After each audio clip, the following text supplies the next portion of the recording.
حضرت ابو قتادہ انصاری رضی اللہ تعالیٰ عنہ کی حدیث صحیح مسلم میں ہے، رسول پاک صلی اللہ علیہ وسلم نے ارشاد فرمایا ہے کہ جو آدمی 9 ذوالحجہ، جو ہمارے ملک پاکستان اور ہندوستان میں کل ہے، 9 ذوالحجہ کا جو روزہ رکھتا ہے، اس کو اللہ تعالیٰ ایک پیکج دیتے ہیں۔ وہ پیکج یہ ہے کہ 1 سال گزشتہ اور 1 سال آئندہ، ان دونوں سالوں کے گناہ اللہ معاف فرما دیتے ہیں۔ صحابہ کرام رضی اللہ عنہم اجمعین یہ روزہ رکھا کرتے تھے۔ اب 9 ذوالحجہ کا یہ دن ہمارے ہاں تو پاکستان میں تو کوئی ترتیب نہیں ہے، لیکن عرفہ کا دن آج سعودیہ میں تو ہے نا، اور وہاں حج بھی ہے، وہاں خوش قسمت حضرات موجود ہوتے ہیں، انہیں منع ہے کہ وہ روزہ نہ رکھیں، کیونکہ حج کے افعال ادا کرنے میں کمزوری آ جاتی ہے، ورنہ کوئی رکھنا چاہے تو رکھ سکتا ہے وہاں بھی، اور ہمارے یہاں الحمدللہ کل ہے، تو اس بارے میں بھی انشاءاللہ اہتمام کروں گا اور آپ بھی کریں۔ 9 ذوالحجہ کا روزہ جانا نہیں چاہیے۔ 2 سال کے گناہ کی معافی ایک روزے میں مل جائے تو سودا بڑا سستا ہے، مشکل نہیں ہے۔ اور اس میں ایک خصوصی بڑی دلچسپ بات بھی ہے، وہ یہ ہے کہ جو حدیث پاک میں ہے نا کہ گزشتہ سال کے بھی گناہ معاف ہوں گے اور آئندہ کے بھی ہوں گے، تو ہمارے بعض علماء فرماتے ہیں کہ اس کا مطلب ہے کہ اگلے سال بندہ فوت نہیں ہوگا، اگلے سال زندہ رہے گا تو گناہ معاف ہوتے رہیں گے نا، تو اس میں اگلے سال زندگی کی بشارت ہے، تو لہٰذا اس روزے کا اہتمام کرنا چاہیے۔ اما عائشہ رضی اللہ عنہا اس روزے کا اتنا اہتمام کرتی تھی کہ بعض اوقات بے ہوش ہو جاتی، لیکن یہ روزہ پھر بھی رکھتی تھی، تو اسی لیے ہمیں خود بھی رکھنا چاہیے اور گھر میں بھی ترغیب دینی چاہیے۔ تو یوم عرفہ کا روزہ بہت بڑی فضیلت ہے۔ کچھ لوگ سمجھتے ہیں ہمیں یوم عرفہ اس دن روزہ رکھنا چاہیے جس دن سعودیہ میں ہے، ایسا نہیں ہے۔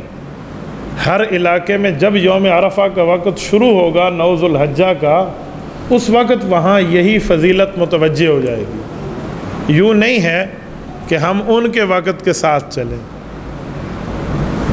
اگر یہی بات ہے نا تو مجھے بتائیں، تہجد کے وقت اللہ کی رحمت اعلان کرتی ہے نا کہ کوئی ہے مغفرت مانگنے والا تو وہ تہجد پڑھے اور ہم اس کی معافی دے دیں، اعلان ہوتا ہے نا، حدیث میں ہے۔ تو سعودیہ میں تہجد کا وقت اس وقت ہوتا ہے جب ہم صبح نماز بھی پڑھ چکے ہوتے ہیں، تو اس کا کیا معنی؟ ہمارے ہاں اعلان پہلے ہو رہا ہے، ان کے ہاں بعد میں ہو رہا ہے، 2 بار اعلان ہوتا ہے، کیا مطلب؟ اعلان تو ایک ہی بار ہے۔